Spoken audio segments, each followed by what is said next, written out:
નમસ્કાર મિત્રો, હું વિપટ સર, શ્રીમતી આરડી આર્ટ્સ અને વીડી શાહ કોમર્સ કોલેજ ધોળકા તરફથી.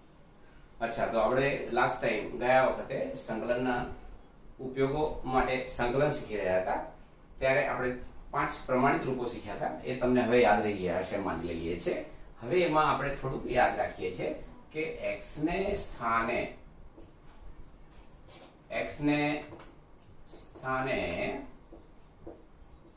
ax plus b હોય તો આપણું પ્રમાણિત સ્વરૂપ જે છે એ જ લખાય છે, પણ x ના સહગુણક વડે ભાગીએ છે. બીજી વસ્તુ આપણે એવું શીખ્યા હતા કે જો છેદમાં ax plus b આપેલો હોય તો અંશમાં એ અવયવ તરીકે તમારે લાવવો જ પડે અને મળતો જ હોય. બરાબર? તો આપણે એક એવો દાખલો સમજ્યા હતા કે જેમાં સીધા અવયવ પડતા હતા. માનો કે હવે સીધા અવયવ ન પડતા હોય એવો એક દાખલો લઈએ. માનો કે 2x² plus 3x plus 1 upon x plus 1 dx. ચલો, આવો મને કોઈ કે દાખલો આપે કે સર આપણે દાખલો ગણીએ. તો સીધી વાત છે કે પહેલા પ્રમાણિત છે, તો કે સર આવું તો પ્રમાણિત ક્યાંથી હોય, એટલે આ પ્રમાણિત નથી. એટલે હવે અહીંયા છેદમાં x plus 1 છે, એટલે તમારે ઉપર x plus 1 ગમે તેમ કરીને લાવવું પડશે.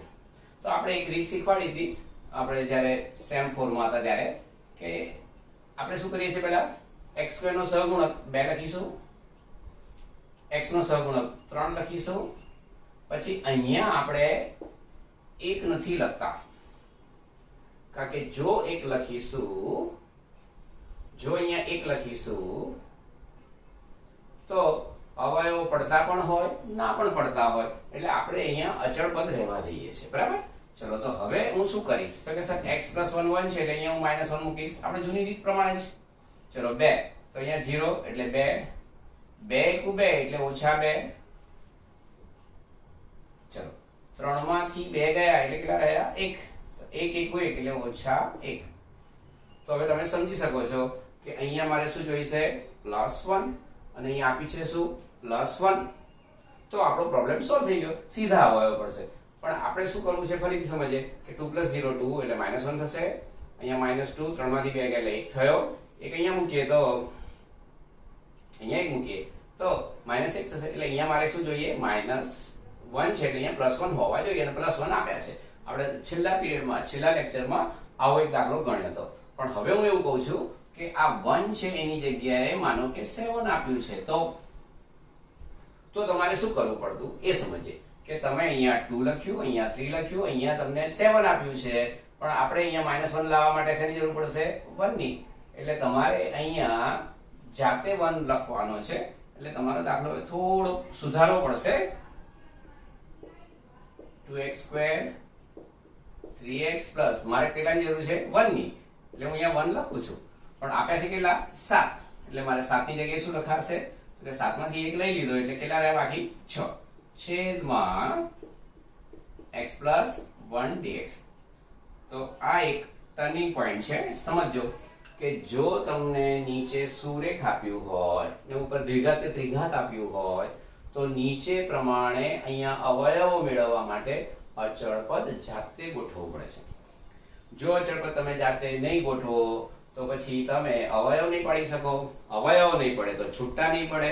અને આપણે ગયા પીરિયડમાં એવું સમજ્યા હતા કે છૂટા પાડીને જ સંકલન કરાય છે, તો છૂટા પાડવું પડશે. એટલે હવે હું આના છૂટા પાડવાની રીત સમજાવું તમને. તો આ શું થઈ ગયું? 2x² 3x plus 1 છેદમાં x plus 1 dx વત્તા, ચલો અહીંયા 6 upon x plus 1 dx. તો આ એક સમજવા માટે મેં દાખલો તમને ફરીથી યાદ અપાયો કે જો છેદ સુરેખ હોય, ax plus b સ્વરૂપનું હોય, અને અંશમાં એના જેટલો અથવા એનાથી મોટો ઘાતાંક હોય, તો તમારે આ રીતે એનો અવયવ પાડવાનો હોય છે. અવયવ પાડવામાં અચળ પદ આપણને જોઈતું હોય એ જ આપે એવું જરૂરી નથી. તો આવા સમયે તમારે અહીંયા પ્રશ્નાર્થ રહેવા દેવાનું, એટલે કે નહીં લખવાનું, અને અહીંયા જે મળ્યું હોય એનું વિરોધી અહીંયા લખવાનું. તો અહીંયા -1 મળ્યું છે એટલે હું અહીંયા 1 લખી, અહીંયા 0 કર્યું મેં. બરાબર? એટલે હવે આપણે જે જૂની રીત પ્રમાણે અવયવ પાડી શકીએ છીએ એ પાડી લઈએ. તો ઇઝ ઇક્વલ ટુ, ચલો, તો 2x² plus 3x plus 1 ના અવયવો તો મેં સમજાવ્યું હતું અહીંયા x સ્ક્વેર છે એટલે અહીંયા આપણે x લખીશું, અહીંયા અચળ લખીશું. એટલે હવે આના અવયવો તમને મળ્યા x + 1 અને સમજાવ્યું હતું મેં 2 * x અને અચળ 1 એટલે 2x + 1 x + 1 dx પ્લસ ચલો 6 કોમન લઈ લઉં છું, integration of 1/x + 1 dx ચલો is equal to, તો અહીંયા આપણે સમજીએ છીએ કે આ x + 1 અને x + 1 બે સરખા છે, અવયવો કેન્સલ થઈ જશે એટલે છૂટું પડી જશે. તો integration of 2x + 1 dx plus ચલો સમજો x + 1 ઉડી ગયા એટલે 2x + 1, તો 2x + 1 dx plus 6 bracket into 1/x + 1 dx. ચલો હવે આપણો પ્રશ્ન પતી ગયો. સંકલનનો એક સીધો સાદો દાખલો મગજમાં રાખીએ છે કે કોઈ પણ દાખલો આપે તો તમારે પહેલું કામ કરવું પડે પ્રમાણિત છે, પ્રમાણિત ના હોય તો લાવવું પડે, અને પ્રમાણિત લાવવા માટે તમારે આ રીતે છૂટા પાડવા પડે. છૂટા પાડવા માટે મેં શરત રાખી હતી, યાદ હોય તો, કે છેદ એકલો હોવો જોઈએ, કાં તો પછી એ આ રીતે એકલો હોવો જોઈએ અવયવ તરીકે, કાં તો પછી ગુણાકારમાં હોવો જોઈએ. તો હવે આને છૂટું પાડી શકીશું. તો 2 બાર x dx plus 1 dx 6 1/x + 1 dx. તો આને સંકલન માટેનું છેલ્લું વાક્ય કહેવાય છે કે છૂટા પાડીને. તો આપણે છૂટા પાડી નાખ્યા, હવે છૂટા પડી ગયા છે એટલે હવે આપણે એને સાદરૂપ આપી શકીશું. તો 2 ચલો આનો કેટલો ઘાત ગણાશે 1 એટલે વધતો જાય એટલે 1 નથી લખતો, 1 + 1 એટલે 2 લખી દઉં છું, 2/2 વત્તા ચલો અચળનું અચળ x એવું આપણે શીખ્યા હતા એટલે કે x છે અહીંયા 1 છે તો 1x એટલે x લખીશું પ્લસ 6 અને આ 1/x હોવું જોઈતું હતું પણ અહીંયા 1x + 1 છે, x + b છે એટલે આપણે એની જગ્યાએ લખી શકીશું તો log x + 1 + c અને અહીંયા x નો સહગુણક 1 હોવાથી આપણે ભાગ્યો નથી. જો હોત x + 1 માં x નો સહગુણક 2 હોત તો 2 વડે ભાગવા પડે, 3 હોત તો 3 વડે ભાગવા પડે. બરાબર છે. તો હવે મને વિશ્વાસ છે કે તમને આવો કોઈ પણ દાખલો આપવામાં આવે કે જેમાં છેદ કરતા અંશનો ઘાતાંક મોટો હોય, છેદ સુરેખ હોય, તો તમારે ગભરાયા વગર આ x + 1 0 ક્યારે થાય તો x = -1 એનો અર્થ કે ત્યારે તમારે અહીંયા y - 1 મૂકીને અવયવ પાડી દેવાના, પડી જાય એની જાતે. આપણે સેજ પણ વિચારવાનું કે ગભરાવાનું નથી. બરાબર. ચલો તો હું જરાક એક ઓકવર્ડ દાખલો વિચારીએ કે જેમાં અપૂર્ણાંક આવતું હોય કે એવી કોઈ સંખ્યા આવતી હોય. બરાબર. તો આપણે જોઈ લઈએ એવો દાખલો પણ એક જોઈ લઈએ કે જેમાં x નો સહગુણક આપેલો હોય અને અપૂર્ણાંક સંખ્યા પણ તમારા ગુણાકાર ભાગાકારમાં આવતી હોય. આમાં ગભરાવા જેવું કશું હોતું નથી, તમારે માત્ર અવયવ પાડવાની રીત, એક ટેકનિક જે છે એ બરોબર મગજમાં રાખવી પડે. ચલો તો હવે સેજ અઘરો દાખલો બનાવીએ છે. Integration of x² + 2x + 3 / 2x + 1 dx. ચલો તો હવે ટીક કરી લેજો. સંકલનમાં અનિયત સંકલનમાં કહેવાતો અઘરો દાખલો આ ગણી લો, તમને આ ગણતા આવડી ગયું એટલે અનિયત સંકલનના પછી છૂટા પાડતા આવડી જશે. ચલો પહેલા જ પ્રમાણિત છે નથી સાહેબ, છેદ એકલો છે એટલે કે સાહેબ છેદ એકલો ના કહેવાય, પણ જો હું આને કૌંસમાં લઈ લઉં એટલે કે આ અવયવ તરીકે લઈ લઉં તો આ એકલો છે. તો જો છેદ એકલો હોય બરાબર તો છે, તો હવે મારે આના અવયવ પાડવા પડશે. તો આના અવયવ પાડવાની રીત મેં તમને હમણાં સમજાવી છે, ગભરાવાનું નથી, ગભરાયા વગર લખીશું. ચલો x² નો સહગુણક 1 લખીશું, x નો સહગુણક 2 લખીશું. હવે મેં તમને સમજાવ્યું હતું કે આમાં શું લખવું, અહીંયા એ ના આવડતું હોય તો શું રીત શીખવાડી હતી મેં તમને, ફરીથી સમજો કે 2x + 1 = 0 લઈશું એટલે 2x = -1 થશે, માટે x = -1/2 થશે. ફરીથી સમજો છેદમાં જે આપ્યું હોય એના બરાબર 0 લઈને તમે x ને કરતા બનાવો તો આપણે બહાર કઈ સંખ્યા લખવી છે ખબર પડી જાય. તો હવે આપણે બહાર કઈ સંખ્યા મૂકીશું? -1/2. ધ્યાન રાખજો, ગભરાવાનું નથી, જે આવે આપણે કશું ના કરી શકીએ. તો 1 છે અને અહીંયા 0 મૂકીશું. ચલો તો 1 + 0 કેટલા થશે? 1. ચલો 1 * -1/2. ચલો 1 ગુણ્યા -1/2 કેટલા થશે? -1/2. તો -1/2. સમજો અહીંયા -1/2 હતું એટલે આપણે અહીંયા -1/2 ને 1 વડે ગુણ્યો એટલે -1/2 થયું. હવે અપૂર્ણાંક જોઈને નહીં બીએ, હવે 2 - 1/2 એટલે જો તમને ખ્યાલ હોય તો એ 3/2 થાય કે 2 માંથી -1/2 એટલે 2 × 4 માંથી ગયો એટલે 3/2 થાય. ચલો હવે આનો ગુણાકાર થશે તો આ કેટલા થશે? ઓછા ઉપર 3 * 3 અને નીચે 2 * 4. તો હવે તમે સમજો અહીંયા તમારે કોની જરૂર છે? યસ, 3/4 ની. તો તમારે અહીંયા 3/4 લખવું પડશે. એટલે હવે આપણો દાખલો જરાક આ રીતનો થયો કે મારે પહેલા x² + 2x + 3 નહીં પણ મારે x² + 2x + અચળ પદ કેટલા લખવા પડશે? 3/4. તો હું શું લખીશ? x² 2x પ્લસ ફરીથી સમજો 3 આપ્યા છે પણ મારે તો 3/4 ની જરૂર છે. તો આપણે ગભરાયા વગર 3/4 લખી દઈશું અને અહીંયા +3 આપ્યા છે અને આ -3/4 તમે પ્લસ કર્યા છે એટલે -3/4 લખી દઈશું. છેદમાં 2x + 1 dx.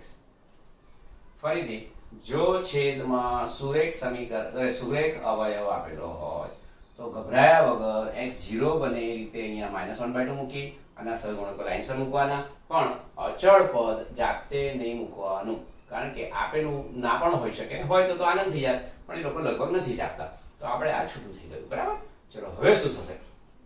તો કે સર હવે આપણા અવયવો તૈયાર થઈ ગયા કહેવાય આના. તો પહેલા છૂટા પાડીએ. ચલો તો શું થશે? x² + 2x 3/4 upon 2x + 1 dx plus ચલો હવે સમજો 4 × 12, 12 માંથી 3 ગયા એટલે કેટલા રહેશે? 9.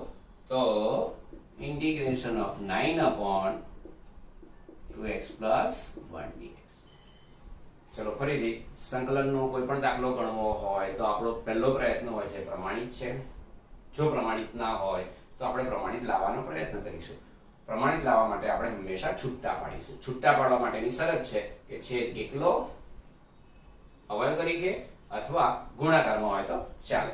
હવે આને આપણે સમજો. આપણે ચોથા સેમમાં અને ત્રીજા સેમમાં આપણે લક્ષમાં આપણે શીખી ગયા હતા આના અવયવ લખવાની રીત. એ જ રીત અહીંયા વાપરવાની છે. અહીંયા x આવશે, અહીંયા અચળ આવશે.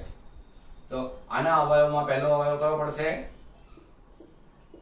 2x + 1 અને બીજો અવયવ શું થશે? 1 * x એટલે x + 3/2 છેદમાં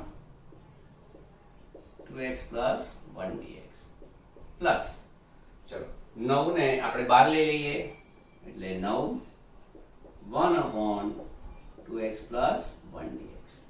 ચલો હવે ધ્યાન આપજો અહીંયા 2x + 1 ને 2x + 1 નો અવયવ ઉડી જશે એટલે છૂટું પાડીને લખું છું. ધ્યાન આપજો, છૂટું એટલે સાવ છૂટું પાડીને લખું છું.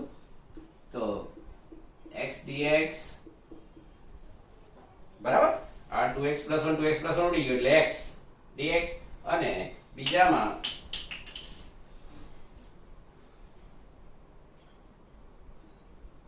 3/2 dx રાઈટ.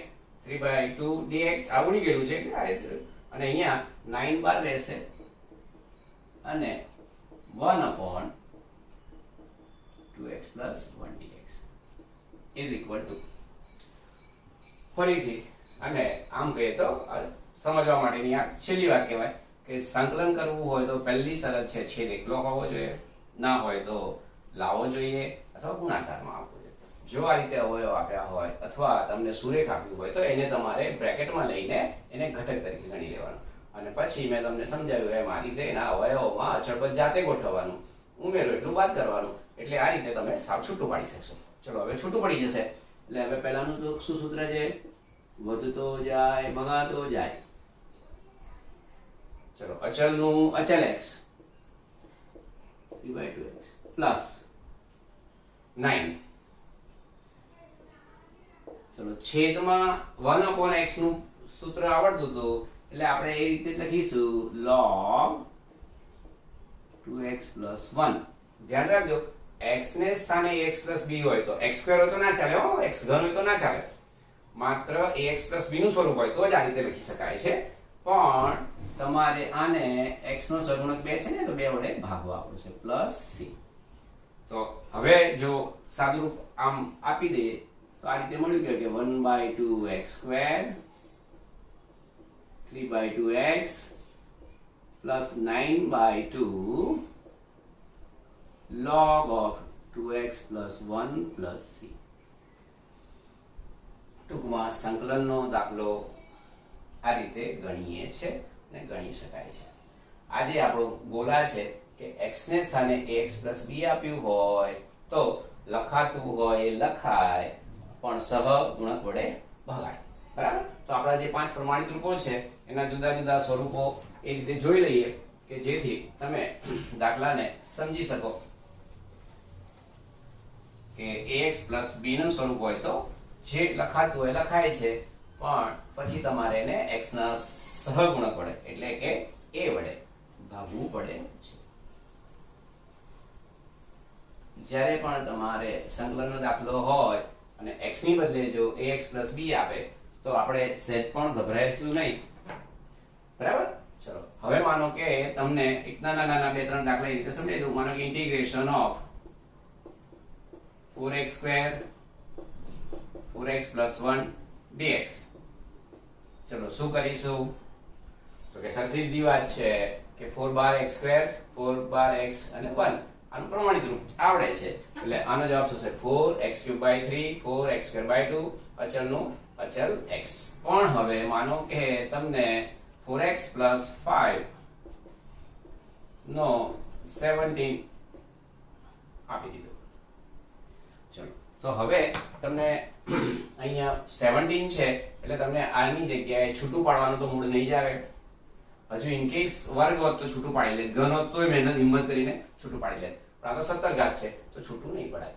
તો અહીંયા તમને યાદ આવવું જોઈએ કે x ને સ્થાને ax + b હોય તો કે યસ x ને સ્થાને શું આપ્યું છે?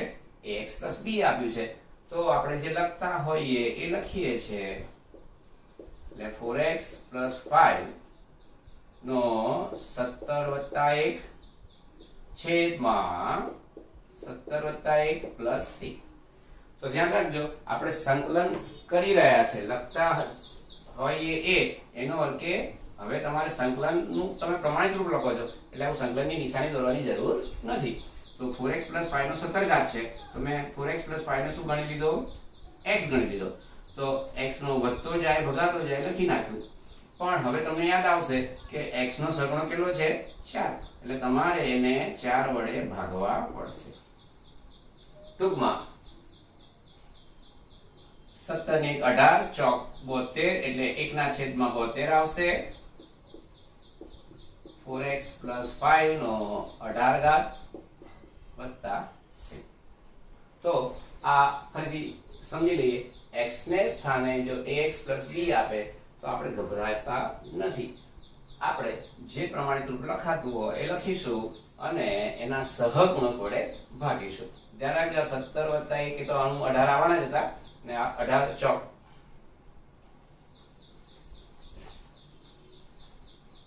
તો હવે થોડું તમે વિચારો. માનો કે તમને કોઈ કે દાખલો આપ્યો e5x + 3 dx. ચલો તો પહેલું આપણે પૂછીશું પ્રમાણિત રૂપ છે તો કે સર આ 5x + 3 ની જગ્યાએ જો તમે x વાંચો તો આ e(x) છે. e(x) નું સંકલન e(x) જ થાય છે. આપણને ખ્યાલ છે કે હમ નહીં સુધરેંગે માં માને છે તો હવે આનું પ્રમાણિત રૂપ લખવું હોય તો શું લખાશે?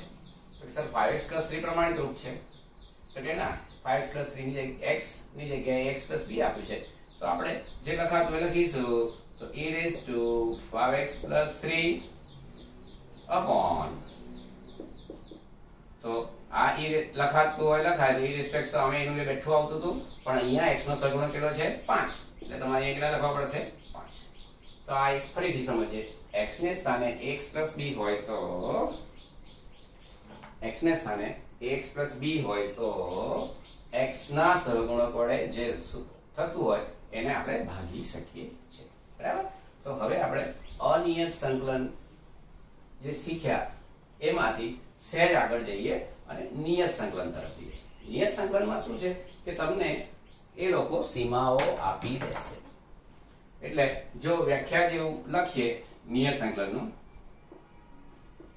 નિયત સંકલન, તો આપણે જે ભણવાનું છે ચેપ્ટર એનું નામ છે ખરેખર સંકલન અને સંકલનના ઉપયોગો, પણ કયું સંકલન, નિયત સંકલન કે અનિયત, તો બંને ગણવાના છે. એટલે આપણે પહેલા નિયત સંકલન જોડે જોડે આ સ્ટાઇલનું છે એટલે સમજી લઈએ છે. સારું, નિયત સંકલનમાં તમને એ લોકો પહેલા એક શરત આપશે, કોઈ એક અંતરાલ a b હશે જેમાં ફંક્શન એટલે કે વિધેય fx અને gx બંને વ્યાખ્યાયિત હશે, gx વિકલનીય હશે અને gx નું વિકલન fx મળતું હશે. એટલે જો આપણે વ્યાખ્યાની જેમ કહીએ તો ab પર fx અને, તો આપણને જરાક નવું ના લાગે એટલા માટે આપણે આને કેપિટલ fx કહે છે, કેપિટલ fx અને g of x એ સતત હોય તથા f' બરાબર gx મળતું હોય. ધ્યાન આપો, આપણે આવું વ્યાખ્યા હતી કે આનું વિકલન જો આ મળતું હોય તો આ આનું સંકલન કહેવાય. તો હવે એ લોકો એવું કહે છે કે integration of a to b g of x dx બરાબર, તો આને સીમાઓ કહેવાય છે, અને નીચલી સીમા કહેવાય છે અને ઉપલી સીમા કહેવાય છે. આપણે હંમેશા a to b બોલીશું. gx dx બરાબર શું લખાશે? તો કે કેપિટલ f of x, કારણ કે આપણે જાણીએ છીએ કે જો આનું આ વિકલન હોય તો આનું આ સંકલન છે, પણ આ નિયત સંકલન હોવાથી એની જગ્યાએ c ની જગ્યાએ સીમાઓ મુકાય છે. ટૂંકમાં નિયત સંકલનમાં સંકલનનો c જતો રહે અને સીમાઓ આવે, એવું એક વાક્ય યાદ રાખી લો તો નિયત સંકલન તમને મૌખિક થઈ જાય. કે અનિયત સંકલનમાં +c લખતા હતા, જ્યારે નિયત સંકલનમાં +c નથી લખાતું, પણ એની બદલે સીમાઓ લખાય છે. હવે આનું સાદુરૂપ આપવું હોય તો x ની જગ્યાએ પહેલા b લખાય છે, એટલે f of b - f of a. ટૂંકમાં એક જ વાક્યમાં જો તમારે યાદ રાખવું હોય તો નિયત સંકલન એ અનિયત સંકલનનું રિવિઝન છે. એમાં સંકલનનો નિયત સંકલન c લખવાની બદલે અનિયત સંકલનનું c લખવાની બદલે નિયત સંકલનની સીમાઓ લખાય છે, અને પછી ઉપલી સીમામાંથી નીચલી સીમા બાદ થાય છે. હવે જો હું દાખલા શરૂ કરીશ તો તમને રીતસર એવું લાગશે કે આપણે નિયત સંકલન એ અનિયત સંકલનનું રિવિઝન જ છે, બરાબર? તો પહેલા થોડું એ સમજી લઈએ એક બે દાખલાથી કે આ નવી કશી વાત નથી, માત્ર ઉપલી સીમામાંથી નીચલી સીમા આપણે બાદ કરતા શીખી રહ્યા છીએ, બરાબર? તો ધારો કે લખું છું, એકદમ સરળ દાખલો પહેલા લઉં છું, integration of 0 to 2 x² dx. ચલો, તો પહેલું હું પૂછીશ કે આ 0 to 2 માનો કે મેં ના વાંચ્યું હોત તો અનિયત સંકલનની જેમ થાત. અનિયત સંકલનમાં તમે જે કરો છો એ જ આમાં કરવાનું છે. તો પૂછીશું ભાઈ પ્રમાણિત છે? તો કે સર આ તો પ્રમાણિત છે. તો પ્રમાણિત હોય તો સંકલન શું થશે આનું? તો કે વધતો જાય, ઘાતાંક ભગાતો જાય, +c. પણ આમાં આપણે +c લખવાની બદલે નિયત સંકલનની સીમાઓ લખીશું. એટલે અહીંયા આવશે 0, અહીંયા આવશે 3. તો કે નહીં સાહેબ 2 આપ્યું છે, તો 2 આપ્યું હોય તો 2 લખીશું. ચલો, યસ. હવે શું થશે?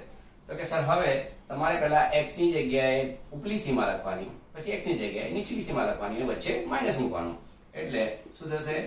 2 નો ઘન છેદમાં 3 ઓછા 0 નો ઘન છેદમાં 3. ચલો 2 નો ઘન એટલે 2 દુ 4 દુ 8, તો 8 ભાગ્યા 3 ઓછા 0 એટલે 8/3. બરાબર. તો નિયત એ અનિયત સંકલનનું રિવિઝન છે.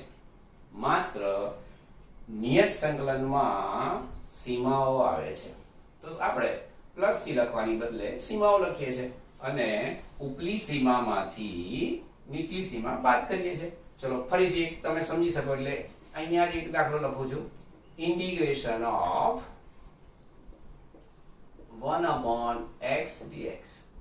તો જો હું આ રીતે દાખલો લખું તો આ અનિયત સંકલનનો દાખલો છે, પણ હું અહીંયા 1 to 4 લખું તો હવે આ નિયત સંકલનનો દાખલો થઈ ગયો ગણાશે. ચલો નિયત સંકલન એ અનિયત સંકલનનું રિવિઝન છે. એટલે કે જો 1 અને 4 ના હોત તો તમે આની જગ્યાએ શું લખી શકત? તો કે સર log x. તો log x લખીશું. બરાબર.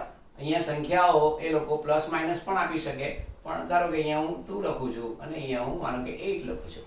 થોડું log નું પણ સમજી લઈએ જોડે જોડે. ચલો તો હવે log x બેઝ e લખીશું અને 2 to 8. ચલો તો હવે આપણે સમજીએ છીએ કે જો 1/x હોય તો એનું સંકલન log x થાય. બેઝ e લખો તો વેલ એન્ડ ગુડ, અને જો ના લખો તો પણ એ લોકો સમજી જશે કે આનો આધાર e જ છે. બરાબર. ચલો હવે નિયતમાં શું આવ્યું? સીમાઓ આવી. તો પહેલા ઉપલી સીમામાંથી નીચલી સીમા બાદ કરીશું. એટલે log 8 minus log 2. ચલો હવે થોડુંક મારે તમને log વિશે સમજાવું હતું કે તમે આ 8 છે એની જગ્યાએ 2 નો ઘન લખી શકો છો. એટલે 2 નો ઘન minus log 2. સારું. લોગમાં તમે એવું ભણી ગયેલા છો, લોગમાં તમે એવું ભણી ગયેલા છો કે લોગની બાદબાકી હોય તો ભાગાકાર થાય. એટલે log 2 નો ઘન છેદમાં 2 એટલે log કેટલા થઈ જશે? 4.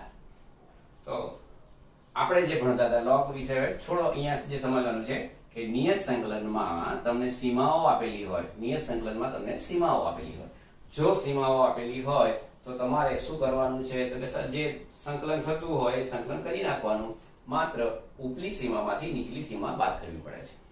ટૂંકમાં નિયત સંકલન એ અનિયત સંકલનનું રિવિઝન છે. એવું સતત મગજમાં રાખીશું કે માત્ર આ સીમા ના હોત તો શું કરત, એ રીતે દાખલો ગણી નાખવાનો અને પછી આપણે ઉપલી સીમામાંથી નીચલી સીમા બાદ કરીએ છીએ. યાદ રાખજો અહીંયા બાદ કરવાની હોય છે. બરાબર.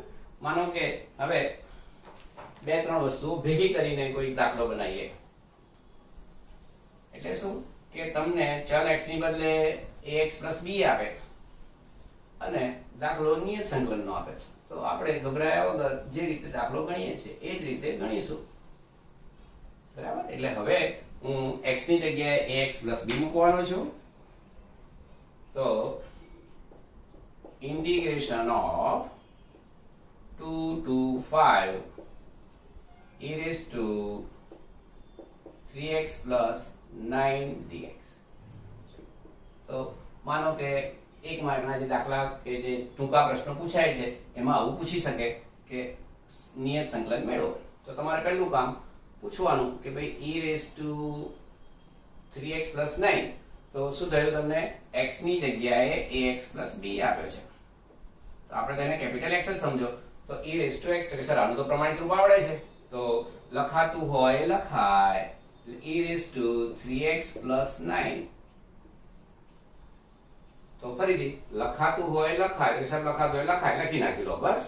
પણ સહગુણક વડે ભગાય. એટલે આ 3x માં x નો સહગુણક 3 એટલે 3 વડે ભગાશે. તો આ આપણે સૂત્રનો ઉપયોગ કર્યો. e raised to x નો પણ x ની જગ્યાએ ax + b હતો, એટલે આપણે x નો સહગુણક 3 લીધેલો હોવાથી 3 વડે ભાગ્યા. હવે આપણને યાદ આવશે સર આ તો નિયત સંકલન છે એટલે નિયત સંકલનમાં પ્લસ c ની જગ્યાએ સીમાઓ લખાય છે તો 2 અને 5. ચલો હવે હું x ની જગ્યાએ પહેલા 5 મૂકીશ અને પછી x ની જગ્યાએ 2 મૂકીશ એટલે e raised to 3 5 plus 9 by 3 minus e raised to 3 2 plus 9 by 3. ચલો તો નિયત એ અનિયતનું રિવિઝન છે. નિયત સંકલનમાં તમારે x ને જગ્યાએ પ્લસ c લખવાની બદલે આપણે 2 to 5 c માં લખીએ છીએ. બાકી જે અનિયતમાં થતું તો એ જ લખાય છે બરાબર. ચલો તો હવે આ શું થશે e raised to 5 તરી 15 ને 9 24 ભાગ્યા 3 માઇનસ 3 દુ 6 ને 9 15 e raised to 15 ભાગ્યા 3 બરાબર બરાબર. તો e raised to 24 તો જો 3 લસા લઈ લઈએ તો શું લખાશે e raised to 24 minus e raised to 15. e raised to 15 બાદ કાઢી શકાશે તો e raised to 15 બહાર લઈ લઈએ તો 15 માંથી 24 એટલે શું થશે e raised to 9 minus 1 upon 3. ટૂંકમાં અનિયત નું રિવિઝન નિયત સંકલન છે અને નિયત સંકલનમાં તમારે શું કરવાનું હોય છે નિયત સંકલનમાં જે લખાતું હોય લખાય પણ સહગુણક વડે ભગાય પણ ખરું અને સીમા ઉપરી સીમામાંથી નીચલી સીમા બાદ કરવાની હોય છે.